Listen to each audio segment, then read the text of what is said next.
नमस्कार साथियों, मैं अजय पांडे आप सभी का स्वागत करता हूं आपके अपने YouTube चैनल जनित एकेडमिक क्लासेस पर। आज के इस वीडियो में हम चर्चा करने वाले हैं बल तथा न्यूटन के गति विषयक नियमों पर आधारित आंकिक प्रश्नों पर। आज के इस वीडियो में हम कुमार मित्तल के किताब में दिए गए सभी आंकिक प्रश्नों को बड़े ही आसानी से हल करेंगे और आशा करते हैं कि इस वीडियो को देखने के बाद न्यूमेरिकल हल करने में जो दिक्कत आपको हो रही है वो सभी समस्याओं का समाधान मिलेगा। तो चलिए आज के न्यूमेरिकल सॉल्व करते हैं। और न्यूमेरिकल सॉल्व करने से पहले इस पार्ट से रिलेटेड जितने भी फार्मूले हैं वो फार्मूले आपको लर्न होने चाहिए, क्योंकि किसी भी न्यूमेरिकल के लिए ये फार्मूले सबसे बेसिक चीजें हैं और इन्हीं फार्मूलों के बेस पे हम न्यूमेरिकल को आसानी से हल कर सकते हैं। तो जहां जो फार्मूले यूज होने हैं वो फार्मूले हम आपको बताते हुए आगे बढ़ेंगे, ताकि किसी भी न्यूमेरिकल में आपको किसी प्रकार की कोई समस्या न होने पाए। तो चलिए देखते हैं पहला सवाल। पहला सवाल हमसे कह रहा है एक जहाज जिसका द्रव्यमान 3 × 10⁻7 किलोग्राम है, विरामावस्था में है। इस पर 5 × 10⁴ न्यूटन का बल लगाकर इसे 3 मीटर विस्थापित कर दिया जाता है। जहाज द्वारा अर्जित वेग की गणना कीजिए। सबसे पहला सबसे बेसिक काम, जो इंफॉर्मेशन हमें दी गई है उस इंफॉर्मेशन को पहले लिखिए आप। देखिए कि यहाँ कह क्या रहा है हमसे कह रहा है कि जहाज का द्रव्यमान, तो हमें द्रव्यमान दिया है। द्रव्यमान m इज इक्वल टू 3 × 10⁻7 किलोग्राम। इस पर हमने बल लगाया। बल हमने कितना लगाया है, तो 5 × 10⁻4 न्यूटन। विस्थापन हमने कितना दे दिया, विस्थापन इसे हमने दे दिया है 3 मीटर का। कह रहा है कि ये जहाज पहले विरामावस्था में थी। जहाज विरामावस्था में थी मतलब हमारे जहाज का जो प्रारंभिक वेग है, प्रारंभिक वेग को यू से दर्शाते हैं। प्रारंभिक वेग है 0। भाई विरामावस्था में है तो विरामावस्था में वेग का मान कितना, 0। कह रहा है कि इसके द्वारा अर्जित वेग कितना होगा, मतलब हमसे अंतिम वेग पूछ रहा है कि अंतिम वेग भी कितना होगा। यहां पर हम गति के समीकरणों का उपयोग करके इसे सॉल्व करेंगे, लेकिन इससे पहले यह जानना जरूरी है कि गति का कौन सा समीकरण हम कहां अप्लाई करेंगे। तो देखिए अप्लाई करने का तरीका, अगर हमें दी गई इंफॉर्मेशन में और जो ज्ञात करना है उसमें यस नहीं दिया है, मतलब विस्थापन के बारे में कोई चर्चा नहीं है, तब हम अप्लाई करते हैं गति का पहला समीकरण। मतलब हम पहले ये लिखें कि क्या दिया है और क्या ज्ञात करना है। उन सभी चीजों में अगर एस का जिक्र नहीं है तो हम गति का पहला समीकरण अप्लाई करते हैं। अगर हमें यस के साथ साथ टी भी दिया है, मतलब एस भी दिया है और एस के साथ समय भी दे रखा है, तो इस स्थिति में हम लगाते हैं गति का दूसरा नियम। अब अगर हमें एस तो दिया है लेकिन टी नहीं दे रखा है, तो इस स्थिति में हम लगाते हैं गति का तीसरा समीकरण। ये न्यूमेरिकल लगाते समय आपकी मदद करेगा, ताकि हमको ये मालूम चल सके कि हमें कहां पर कौन सा समीकरण अप्लाई करना है। इस दी गई इंफॉर्मेशन में देखें तो हमें एस तो दे रखा है लेकिन कहीं टी का जिक्र नहीं है, मतलब कंफर्म है कि हमें गति का तीसरा समीकरण लगाना है। गति के तीसरे समीकरण की चर्चा करें तो तीसरा समीकरण है हमारा v² बराबर u² प्लस 2as। यहां पर हमें a चाहिए, त्वरण चाहिए। इस पूरी इंफॉर्मेशन में कहीं त्वरण का जिक्र नहीं है, तो सबसे पहला काम हमारा कि हम त्वरण की कैलकुलेशन करें। फार्मूला हम देखें तो फार्मूला है F is equal to m में, तो a बराबर F/m। F का मान दे रखा है 5 × 10⁻4 और m का मान दे रखा है 3 गुणे 10 की घात 7। ये 5/3, 7 को ऊपर लेके आएंगे -7 और 7 में से 4 गया तो 3।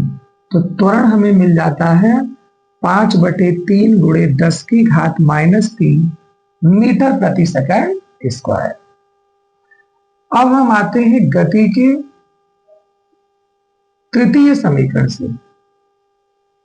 गति के तृतीय समीकरण से गति का तीसरा समीकरण है v स्क्वायर बराबर u square plus 2as। v की बात करें तो v का मान तो हमें कैलकुलेट करना है, u का मान हमें 0 दिया है, a का मान 5/3 गुणे 10 की घात -3 और s का मान हमें दे रखा है 3। 3 से 3 कैंसिल, तो v square is equal to 5 गुना 10 गुणे 10 की घात -3 या v square is equal to 10 की घात -2 या v बराबर 10 की घात -1। 10 की घात -2 का वर्गमूल निकालते हैं तो 10 की घात -1 और 10 की घात -1 का मतलब है 0.1, मतलब इसके द्वारा अर्जित वेग कितना है 0.1 मीटर प्रति सेकेंड। तो ये न्यूमेरिकल आपको आसान लग रहे हैं। तो न्यूमेरिकल लगाते समय केवल कुछ बेसिक चीजों का ध्यान रखें, फॉर्मूले सही अप्लाई करें तो कोई समस्या है नहीं। देखते हैं चलिए दूसरे सवाल को। कह रहा है कि 2 गेंदे हैं ए और बी जिनके द्रव्यमान क्रमशः 100 ग्राम और 250 ग्राम है। एक तने हुए स्प्रिंग के दोनों किनारों से जुड़े हैं। यह पूरा निकाय एक चिकने क्षैतिज धरातल पर स्थित है। जब गेंदों को मुक्त कर दिया जाता है तो गेंद बी पश्चिम की ओर 10 सेंटीमीटर प्रति सेकंड स्क्वायर के प्रारंभिक त्वरण से गतिशील हो जाती है। गणना कीजिए कि गेंद ए किस प्रारंभिक त्वरण से किस दिशा में गतिशील होगी। देखिए पहले क्या रहा है, हमसे कह रहा है कि भाई स्प्रिंग है, इस स्प्रिंग के एक किनारे पर एक गेंद और दूसरे किनारे पर दूसरी गेंद लगी है। ये मानते हैं गेंद बी है और ये गेंद ए है। गेंद बी का द्रव्यमान दिया है 250 ग्राम और ए का द्रव्यमान दिया है 100 ग्राम। ये स्प्रिंग से जुड़े हुए हैं और स्प्रिंग तनी हुई है, मतलब हमने इन्हें क्या कर रखा है, खींच रखा है। अब हमने स्प्रिंग को खींच रखा है और जब हम इसे छोड़ेंगे तो स्प्रिंग सिकुड़ने का प्रयास करेगी। स्प्रिंग सिकुड़ने का प्रयास करेगी तो ये वाली गेंद अपने अपोजिट डायरेक्शन में और ये अपने अपोजिट डायरेक्शन में गति करेगी। कह रहा है कि जब इसे छोड़ देते हैं तो जो बी है ये किस वेग से गतिमान हो जाती है, तो ये गतिमान हो जाती है 10 सेंटीमीटर प्रति सेकंड स्क्वायर के त्वरण से। त्वरण दे रखा है तो कह रहा है कि भाई ये ए किस त्वरण से गतिमान होगा, इसकी हमें कैलकुलेशन करनी है। ये बी का त्वरण है तो इसे हम मानते हैं ए बी और ये ए का त्वरण है तो इसे हमने मान लिया ए। अब आपने एक नियम पढ़ा है गति का तृतीय नियम। गति का तृतीय नियम कहता है क्रिया बराबर प्रतिक्रिया। मतलब अगर ये दोनों स्प्रिंग से लगे हैं तो एक पर जितना बल लग रहा है उतना ही बल दूसरे पर भी लग रहा है। लेकिन क्रिया प्रतिक्रिया का नियम कहता है कि प्रत्येक क्रिया के बराबर एवं विपरीत दिशा में प्रतिक्रिया होती है। इसका मतलब अगर ये बी कह रहा है कि पश्चिम दिशा में गतिमान है तो इसके अपोजिट डायरेक्शन में ये गतिमान होगा। मतलब ए किस डायरेक्शन में गतिमान होगा, पूरब दिशा में। कंफर्म है कि भाई गति का तृतीय नियम कह रहा है कि प्रत्येक क्रिया के बराबर एवं विपरीत दिशा में समान प्रतिक्रिया होती है। तो अगर हमारी एक गेंद गतिमान होती है पश्चिम दिशा में तो उसके अपोजिट डायरेक्शन में मतलब ए गतिमान होगी पूरब दिशा में। डायरेक्शन तो हमें कंफर्म हो गया, लेकिन अब ये ज्ञात करना है कि इसका त्वरण कितना है। तो भाई क्रिया प्रतिक्रिया का नियम कह रहा है कि बल बराबर होंगे, मतलब एफ ए एफ बी के क्या होगा, बराबर। एफ बराबर होता क्या है, यम में, तो यम ए इंटू ए, ये ए के लिए है तो ए का द्रव्यमान और ए का त्वरण। एफ बी बराबर M B into A B, मतलब बी का त्वरण और बी का द्रव्यमान। ए का द्रव्यमान दिया है 100 ग्राम। यहां पर हम इसे एमकेएस पद्धति में कन्वर्ट नहीं कर रहे हैं, क्योंकि जितनी भी राशियां हैं सभी की सभी राशियां सीजीएस पद्धति में हैं, और जब सभी राशियां एक ही पद्धति में हो तो हमें इन्हें कन्वर्ट करने की आवश्यकता नहीं है। कन्वर्ट हम तब करते हैं जब कुछ भौतिक राशियां एमकेएस में हो और कुछ भौतिक राशियां सीजीएस में दे दी गई। यह सारी ही भौतिक राशियों का मात्रक हमें सीजीएस पद्धति में दे रखा है। तो ए का द्रव्यमान है 100 ग्राम और त्वरण तो हमें कैलकुलेट करना है। बी का द्रव्यमान है 250 ग्राम और इसका त्वरण हमें दे रखा है 10 सेंटीमीटर प्रति सेकंड स्क्वायर।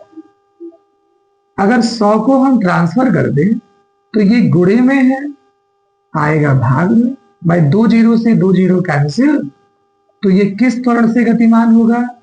25 सेंटीमीटर प्रति सेकंड स्क्वायर।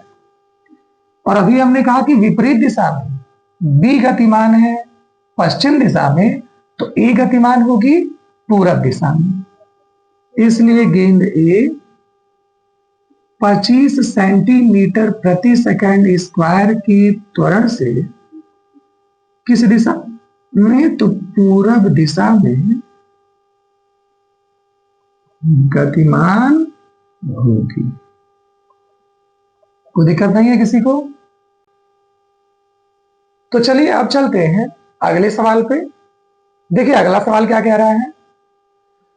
अगला सवाल हमें कह रहा है कि एक अज्ञात बल 0.5 किलोग्राम की वस्तु पर लगकर 16 मीटर प्रति सेकंड स्क्वायर का त्वरण तथा दूसरी वस्तु में 4 मीटर प्रति सेकंड स्क्वायर का त्वरण उत्पन्न करता है।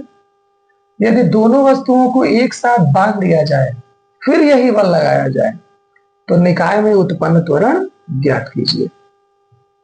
तो पहले तो हमें दो वस्तुएं दे रखा है, एक का द्रव्यमान हमें ज्ञात है, दूसरे का ज्ञात नहीं है। तो चलिए पहली वस्तु को देखें।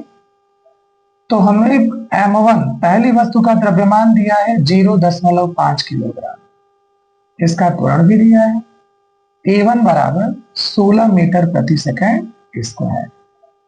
बल की कैलकुलेशन कर दें तो हम जानते हैं कि बल F is equal to M में, तो M1 A1, M1 है 0.5, A1 है 16, 16 पचे 80, एक स्थान पे 10 मतलब, तो बल हमें मिलता है 8 मीटर। मतलब बल का मान कितना मिल रहा है? 8 मीटर। अब दूसरे वस्तु की बात करें तो दूसरे वस्तु में त्वरण हमने कितना लगाया है? तो 4 मीटर प्रति सेकंड स्क्वायर का।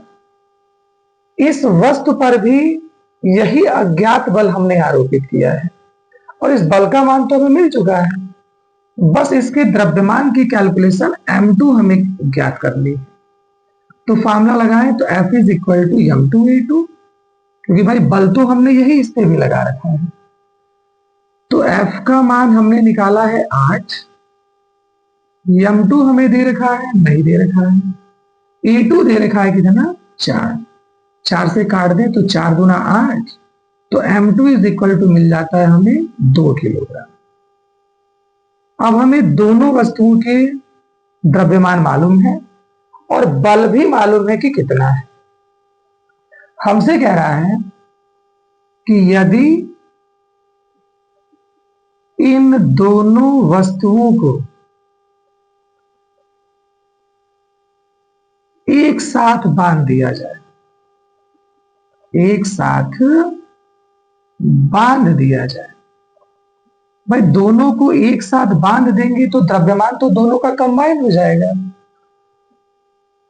तो निकाय का द्रव्यमान, निकाय का द्रव्यमान यम बराबर हो जाएगा M1 प्लस M2। M1 हमें दिया था 0.5 और M2 हमें मिला है 2, तो ये द्रव्यमान हो गया 2.5 किलोग्राम। निकाय का त्वरण हमें चाहिए, तो बल तो हमसे कह रहा है कि यही बल इस पे भी लगाएंगे। अगर यही बल इस पे भी लगाएंगे तो F is equal to M में, बल हमें मिला है 8, M का मान 2.5 और A की हमें कैलकुलेशन करनी है।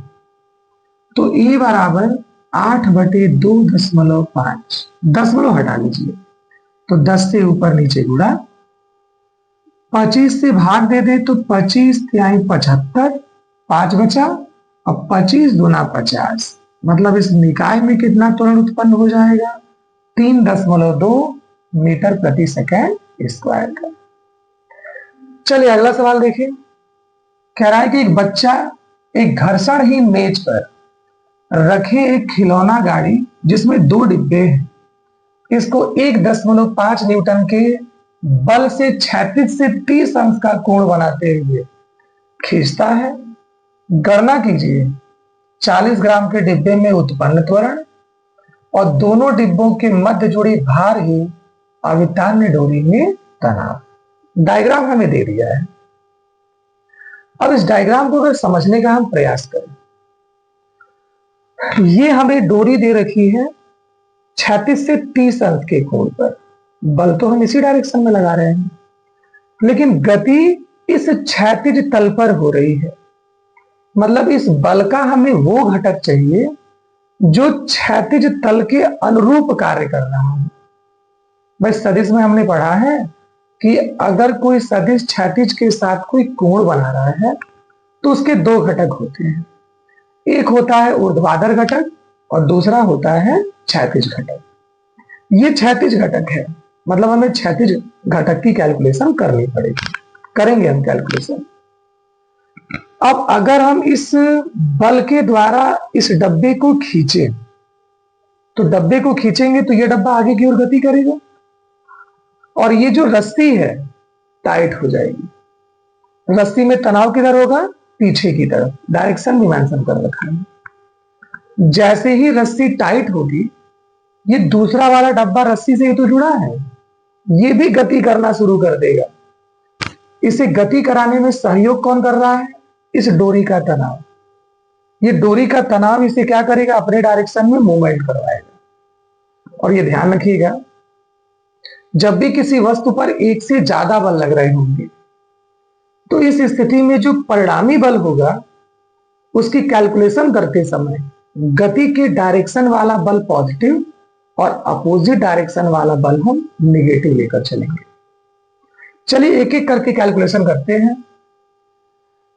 पहले हम इस डब्बे की कैलकुलेशन करें कि हमारे 20 ग्राम के डब्बे पर, तो 20 ग्राम के डिब्बे के लिए, तो भाई 20 ग्राम के डब्बे के लिए अगर हम चले तो इस 20 ग्राम के डब्बे पर बल कौन सा काम कर रहा है? ये तनाव वाला, यही तनाव इसे आगे खींच रहा है, मतलब ये हमारा बल है।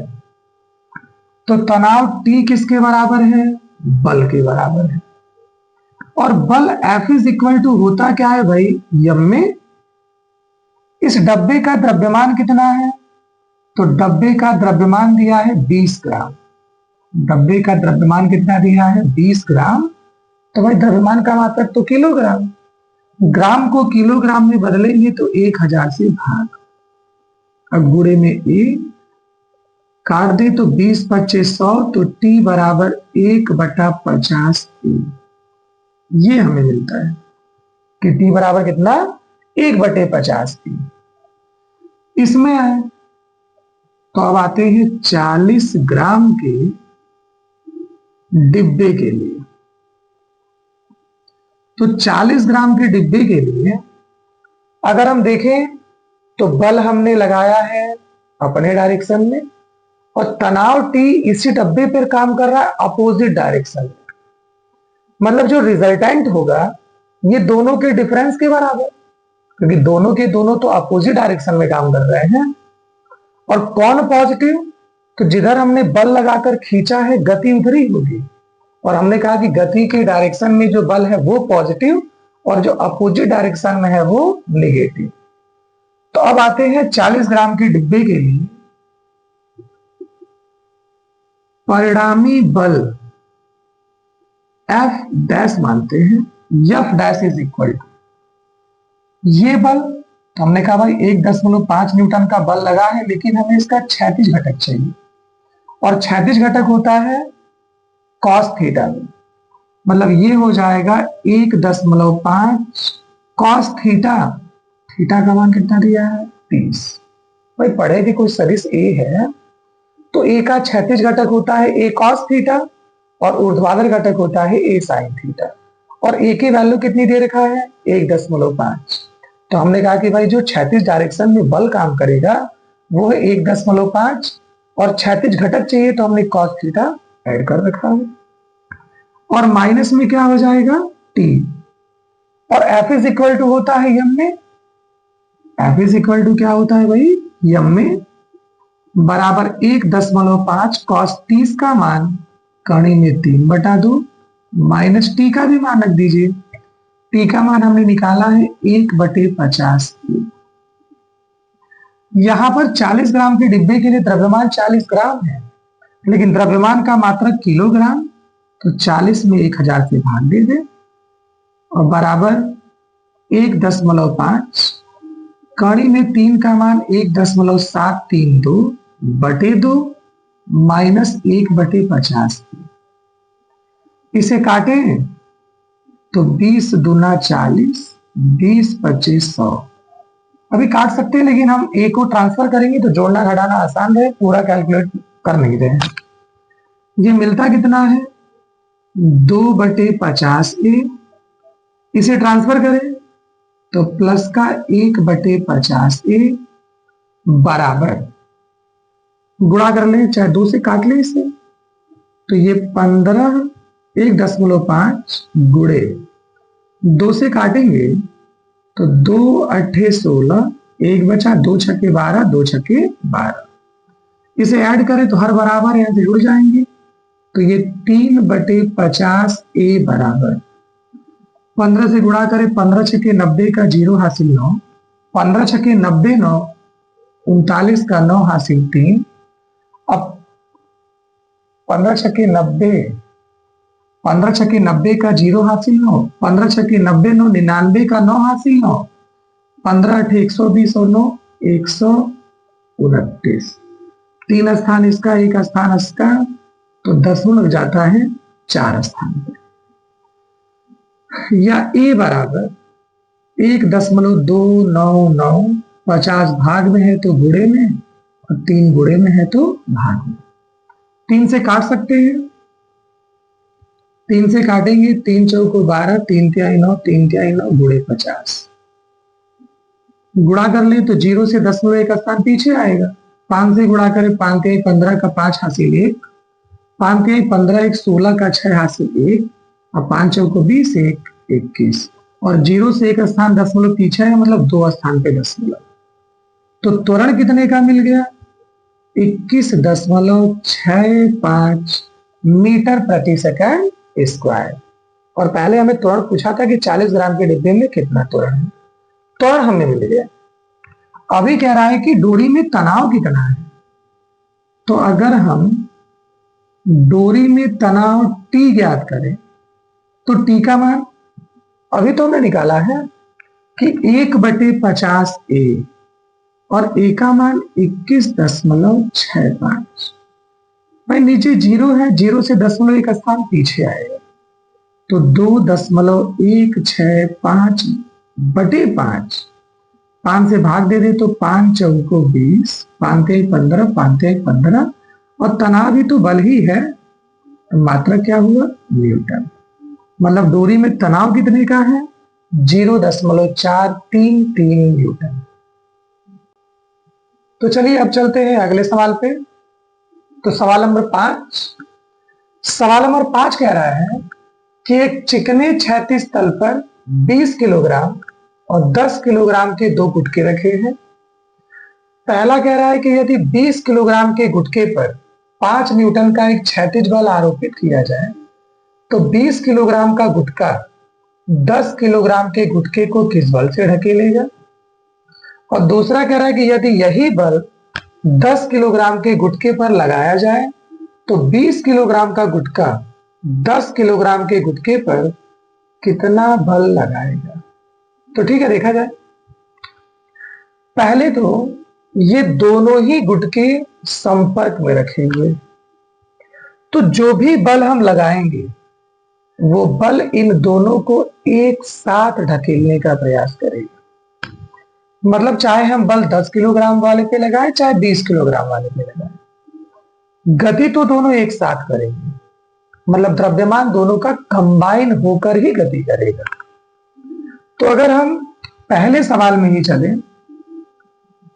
तो पहले सवाल में ही अगर हम द्रव्यमान की बात करें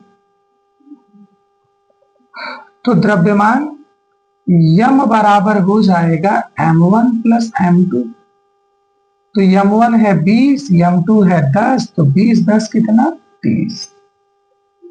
अब बल हम कितना लगा रहे हैं? तो बल हम लगा रहे हैं 5 न्यूटन का, और बल F इज इक्वल टू यम में बराबर 5। यम का मान कितना हमने निकाला 30, ए बराबर 5। अब 5 छक्के 30, तो ए बराबर 1/6 मीटर प्रति सेकेंड स्क्वायर। हमसे कह रहा है कि 20 किलोग्राम का गुटका 10 किलोग्राम के गुटके को किस बल से ढकेलेगा। तो हमें बल किस पे चाहिए? 10 किलोग्राम के गुटके पर बल। तो 10 किलोग्राम के गुटके पर बल F इज इक्वल टू यम में। तो यम का मान रखिए, तो भाई 10 किलोग्राम के गुटके के लिए F का मान है 10 और A का मान हमने कितना निकाला 1/6।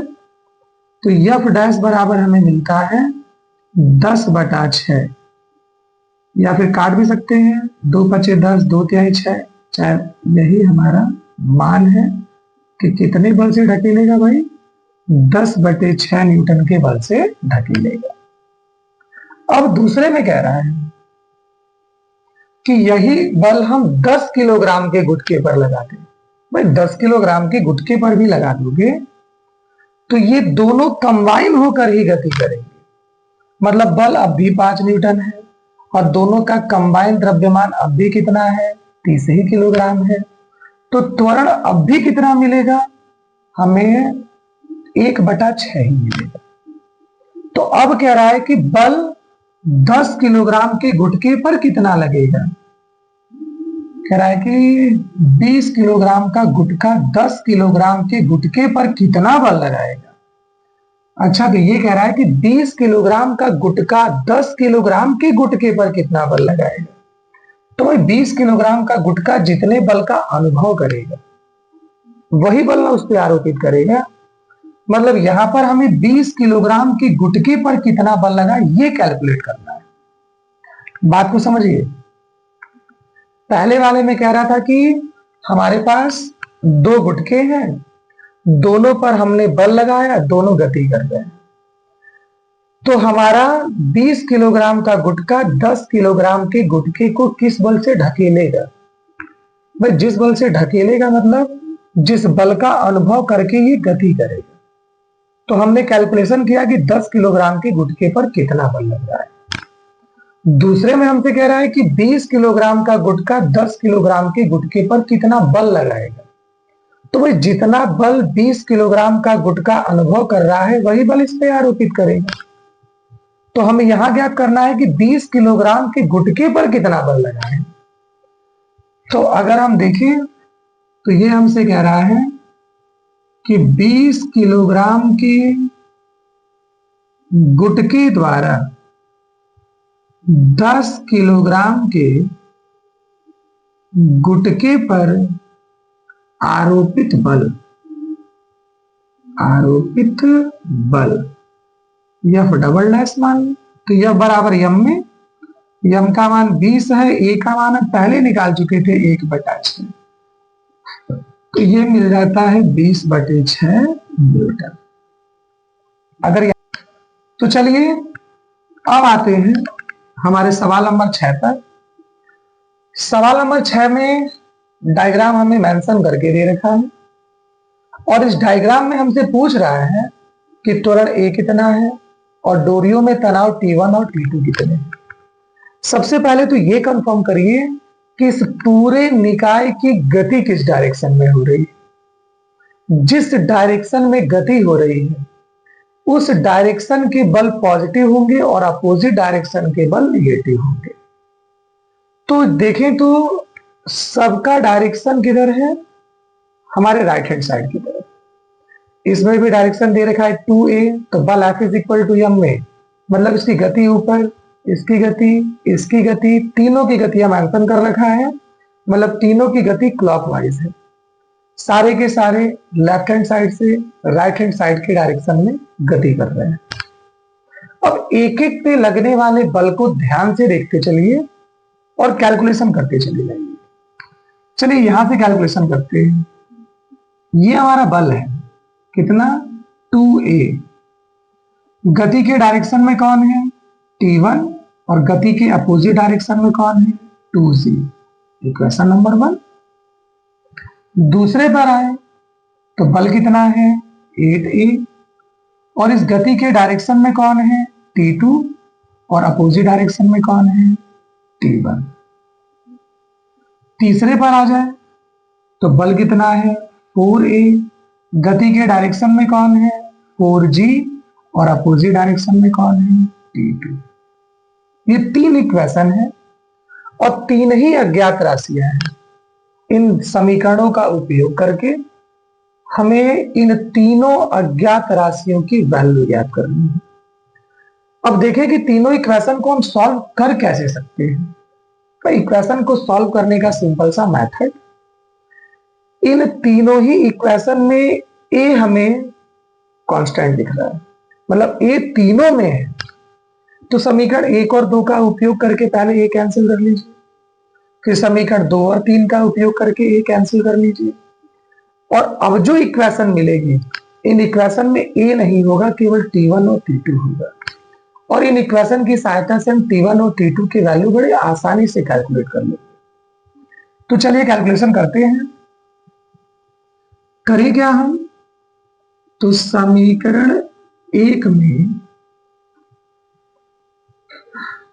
4 से गुणा करके समीकरण 2 को घटाने पर, 4 से गुणा करेंगे तो 1 को 1 इक्वल कर सकेंगे, 4 से गुणा करें तो 2 चौको 8, 2 4 से, तो 4 दूना 8, 4 एकम 4, और 4 दूना 8।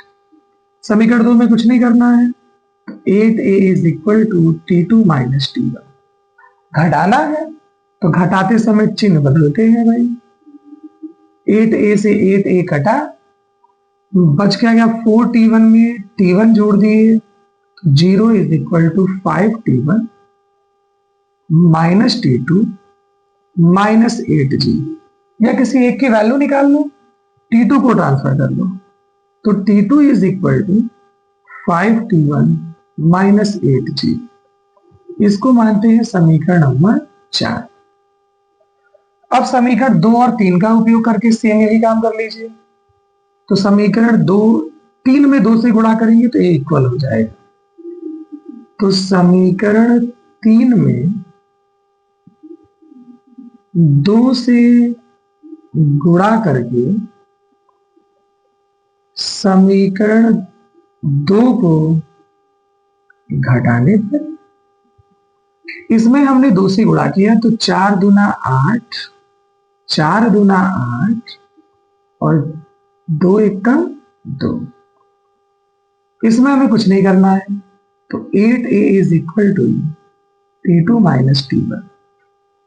घटाना है हमें तो चिन्ह तो बदल जाएंगे, बचेगा क्या भाई, 8a से 8a कैंसिल, बचता है हमारे पास 2T1, 2T2 और T2 है, पहले T1 पॉजिटिव टर्म लिख लिया जाए, तो 0 is equal to T1 minus 2T2 और माइनस T2 3T2, और प्लस का मिला 8g। ट्रांसफर करें तो हमें मिल जाता है T1 is equal to 3T2 minus 8g, और T1 की वैल्यू अभी हमने निकाली थी, T2 की वैल्यू निकाली थी, ठीक है, तो T2 की वैल्यू रख दीजिए। T2 की वैल्यू कितनी थी, तो 5T1 माइनस 8g, और माइनस 8g हमें फिर से मिला है, T1 इज इक्वल टू 15 और ये 3/24 जी माइनस 1 जी। T1 को एक तरफ करिए, जी को इधर लेके आइए, तो 15 में से 1 जाएगा 14 T1 और 24 और 8 32, तो ये हो जाएगा 32 जी। 24 ये 14 T1 बराबर 32, जी का मान दे रखा है 9.8 और हम जानते हैं 14 सत्ते 98, 7 से गुणा कर दे, 7 दूना 14 और 7 तिहाई 21 1 22, तो T1 बराबर मिल गया 22.4 मीटर। अब T2 की वैल्यू निकाल लीजिए। T2 इज इक्वल टू, तो T2 is equal to 5T1, तो 5T1 का मान 22.4 माइनस 8G और G का मान है 9.8। गुणा कर ले तो 5 चौको 20 का 0 हासिल 2, 5 गुना 10 2 12 का 2 हासिल 1, 5 गुना 10 1 11, 112 मिलता है। माइनस 8/64 का 4 हासिल 6, 8 9 72 6 78, 78.4। अगर घटा दे तो 10 में से 4 गया 6, 1 बचा, 11 में से 8 गया 3, यहाँ पे हो गया 10, 10 में से 7 गया 3। T2 बराबर मिल जाता है 33.6 न्यूटन। अभी एक ही कैलकुलेशन करनी है, एक ही कैलकुलेशन करनी है, तो ये वैल्यू हम किसी भी इक्वेशन में रख के आराम से कैलकुलेट कर सकते हैं। अगर हम समीकरण 1 से ही आ जाए, तो समीकरण 1 से दिया है 2a is equal to T1, तो 22.4 और माइनस का 2G, G का मान 9.8, या 2a is equal to 22.4 minus 98 दूना 196, तो 19.6, तो 2a इज इक्वल टू, घटा दे तो 14 में से 6 गया 8, 21 बचा, और 21 में से 19 गया, तो 19 और 2 21, 2.8, 2 से काट दे तो 14 दूना 28, तो a बराबर मिल जाता है 1.4 मीटर प्रति सेकंड स्क्वायर। जितनी अज्ञात राशियां थी सबकी वैल्यू हम निकाल चुके हैं, ये T1 ये T2 और ये हमारे a की वैल्यू है। यहां बस ध्यान ये रखना था कि जो हमारे गति के डायरेक्शन वाली वैल्यू है वो पॉजिटिव और जो अपोजिट डायरेक्शन वाली वैल्यू है वो नेगेटिव। तो अब हम चलते हैं अगले सवाल पे। अगला सवाल, सवाल नंबर 8 हमसे कह रहा है कि 70 किलोग्राम का एक व्यक्ति जो समुद्र में स्थित है, इसे किसी हेलीकॉप्टर की सहायता से उठाया जाना है। इस प्रक्रिया में हमने एक रस्सी का प्रयोग किया है जो 100 किलोग्राम भार का महत्तम बल सहन कर सकती है। हेलीकॉप्टर को किस महत्तम त्वरण से उठाया जाना चाहिए ताकि रस्सी न टूटे? ठीक है, डायग्राम हमें मेंशन करके दे रखा है। इस डायग्राम में इस व्यक्ति को हमें लिफ्ट करना है। इस व्यक्ति को हमें लिफ्ट करना है, तो व्यक्ति का भार किधर काम करेगा? नीचे की तरफ। दूरी का तनाव किधर काम करेगा? ऊपर की तरफ। इसे ऊपर ही लिफ्ट करना है, मतलब परिणामी बल भी किधर काम करेगा? ऊपर की तरफ। हमने पिछले सवालों में भी बताया कि जिस डायरेक्शन में हमारा मूवमेंट है उस डायरेक्शन का बल पॉजिटिव और अपोजिट डायरेक्शन का बल नेगेटिव। मतलब अगर हम यहां परिणामी बल निकालें तो F इज इक्वल टू, गति के डायरेक्शन में कौन है? T, अपोजिट डायरेक्शन में कौन है? mg। भाई बल F इज इक्वल टू होता है ma is equal to T minus mg। यम हमारे व्यक्ति का द्रव्यमान, व्यक्ति का द्रव्यमान कितना दिया है? 70 किलोग्राम, तो 70a बराबर T माइनस 70g, या 70a is equal to T, तो कितना तनाव ये अधिकतम सहन कर सकता है? 100 किलोग्राम भार का। तो तनाव जो इसने अधिकतम सहन किया है वो 100 किलोग्राम भार। भाई बल का मात्रक तो न्यूटन है ना, और किलोग्राम भार को न्यूटन में कन्वर्ट करने के लिए हम जी की वैल्यू से गुणा करते हैं, और जी की वैल्यू कितनी है 9.8 माइनस का 70, जी की वैल्यू कितनी 9.8।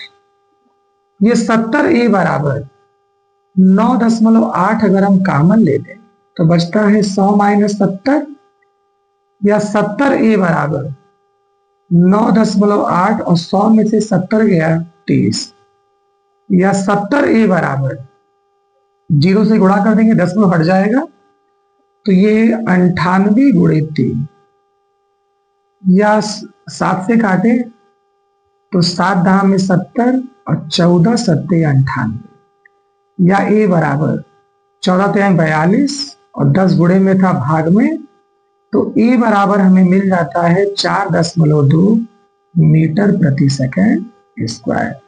मतलब इस त्वरण से हम इस व्यक्ति को उठा सकते हैं, कोई समस्या नहीं है। सवाल नंबर 9 पे आ जाए तो सवाल नंबर 9 क्या कह रहा है? कह रहा है कि 400 किलोग्राम की लिफ्ट जो कि एक मजबूत तारों से लटकी है, लिफ्ट के तारों में तनाव ज्ञात कीजिए जबकि लिफ्ट विरामावस्था में है।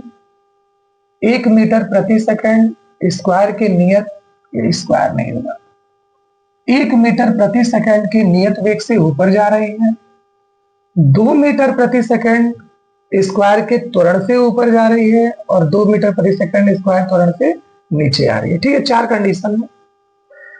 चारों कंडीशन पे अगर हम विचार करें तो वैसे इस पाठ में हमने ये इसके लिए फार्मूले भी बकायदे पढ़ रखे हैं कि भाई लिफ्ट अगर ऊपर जा रही है तो फार्मूला क्या है, नीचे जा रही है तो फार्मूला क्या है, विरामावस्था में तो है तो क्या है। चलिए एक एक की बात करें। अगर विरामावस्था में है, विरामावस्था में मतलब लिफ्ट गति नहीं कर रही है, और इस पर अगर कोई व्यक्ति खड़ा है तो व्यक्ति खड़ा है तो अपने भार के बराबर बल लगाएगा, और इसी बल के कारण हमारी डोरी में क्या होगा, तनाव उत्पन्न होगा। मतलब डोरी का तनाव इस व्यक्ति के भार के क्या होगा, बराबर होगा। तो हमसे पहली कंडीशन में कह रहा है कि यदि लिफ्ट विरामावस्था में है, तो यदि लिफ्ट विरामावस्था में है तो डोरी में तनाव या तारों में तनाव ये किसके बराबर, भार के बराबर। यम कितना दे रखा है 400 किलोग्राम, और जी का मान 9.8। एक जीरो से दशमलव हटा दीजिए तो 40 गुणे 98, 4 से गुणा करें 4/32 का 2 हासिल 3, 4 नवा 36 और 36 और 3 39, तो कितना तनाव उत्पन्न हो गया 3920 न्यूटन का। दूसरी कंडीशन में कह रहा है कि यदि लिफ्ट 1 मीटर प्रति सेकंड के नियत वेग से ऊपर जा रही है, तो भाई ये वेग नियत है। वेग नियत है तो किसी प्रकार का कोई त्वरण नहीं, क्योंकि त्वरण वेग परिवर्तन की दर के बराबर। ये नियत वेग से ऊपर जा रहा है मतलब कोई त्वरण काम नहीं कर रहा है। जब कोई त्वरण काम नहीं कर रहा है तो कोई बल भी नहीं काम कर रहा होगा, क्योंकि F is equal to M A. मतलब अभी विरामावस्था में वस्तु ने जितना बल आरोपित किया था अभी भी उतना ही बल आरोपित होगा, क्योंकि त्वरण हमारा 0 है तो किसी प्रकार का कोई एक्स्ट्रा बल लगने वाला नहीं। मतलब इस स्थिति में भी तनाव हमारे विरामावस्था के तनाव के ही बराबर होगा।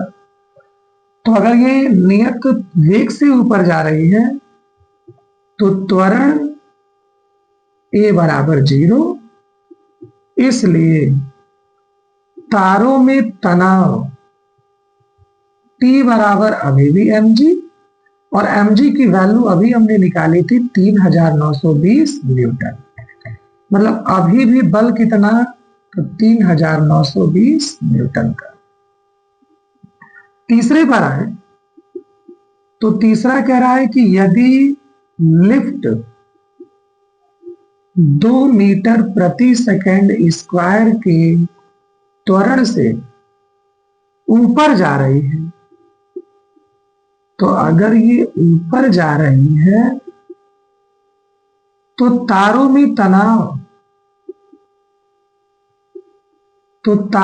तनाव का हमने फॉर्मूला पढ़ा था कि T is equal to M G plus A. तो T is equal to M 400, G है 9.8 और ए का मान कितना दिया है 2।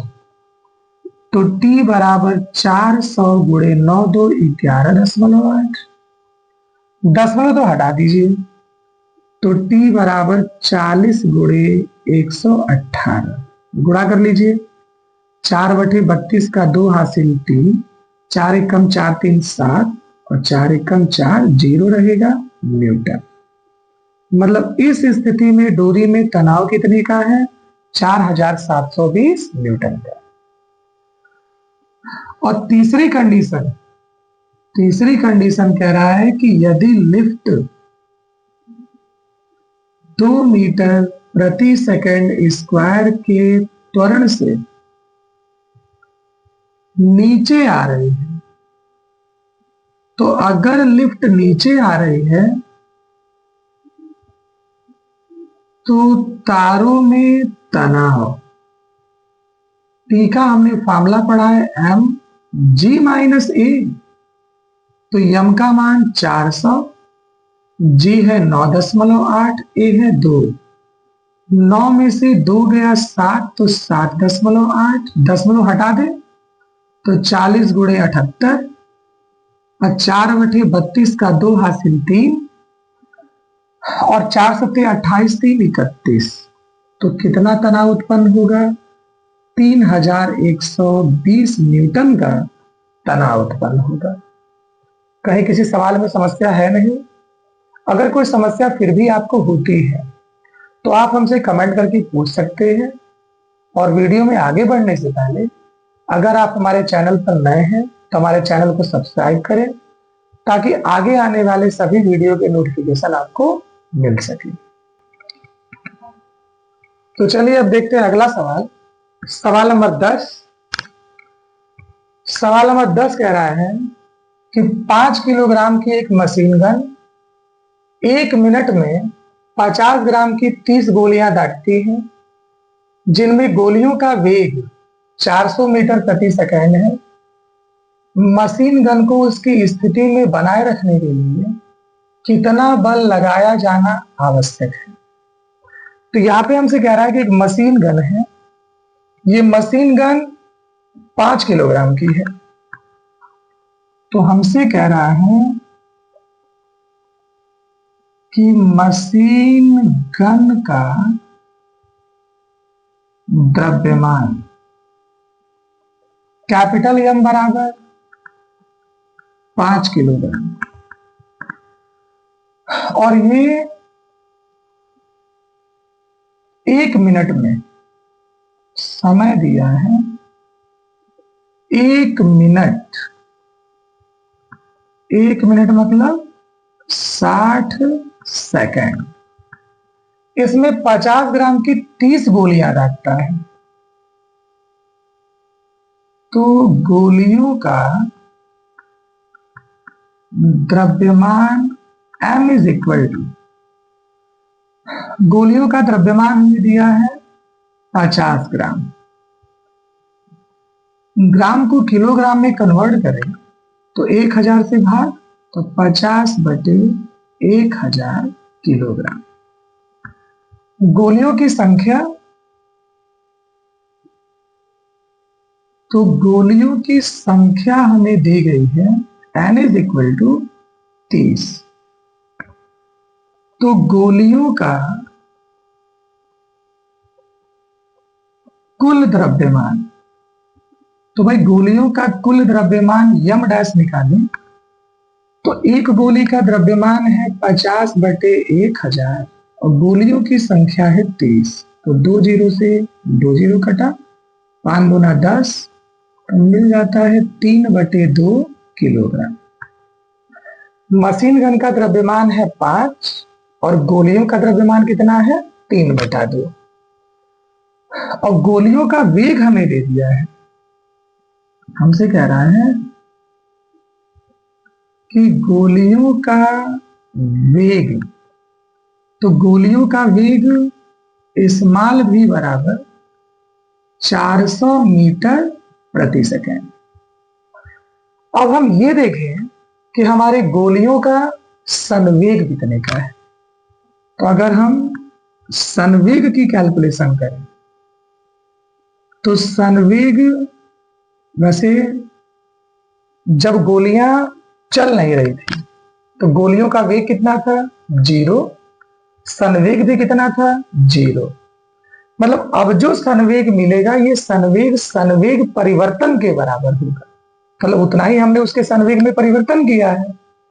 तो अगर हम संवेग परिवर्तन निकालें तो संवेग परिवर्तन डेल्टा पी बराबर, भाई संवेग बराबर यम इंटू भी, तो कुल द्रव्यमान यम डैश और वेग कितना है भी। तो यम डैश है 3/2 और भी का मान है 400। अगर 2 से काटे तो 2 दूना 4 और 200 त्याई 600, फिर वो संवेग मिला। हमसे पूछ रहा है बल कितना लगाना पड़ेगा, तो हमने पढ़ा है कि बल हमारे संवेग परिवर्तन के बराबर। डेल्टा पी मिला है 600 और समय कितना दिया था 60 सेकेंड। 60 से भाग दे दें तो बल हमें कितना लगाना पड़ेगा 10 मीटर। अगले सवाल पे आए। अगला सवाल कह रहा है कि विस्फोटक विस्फोट के बाद 3 बराबर टुकड़ों में विभाजित हो जाता है, जिसमें से 2 टुकड़े परस्पर लंबवत क्रमशः 9 मीटर प्रति सेकेंड व 12 मीटर प्रति सेकेंड के वेग से उड़ जाते हैं। तो तीसरे टुकड़े का वेग व दिशा ज्ञात कीजिए।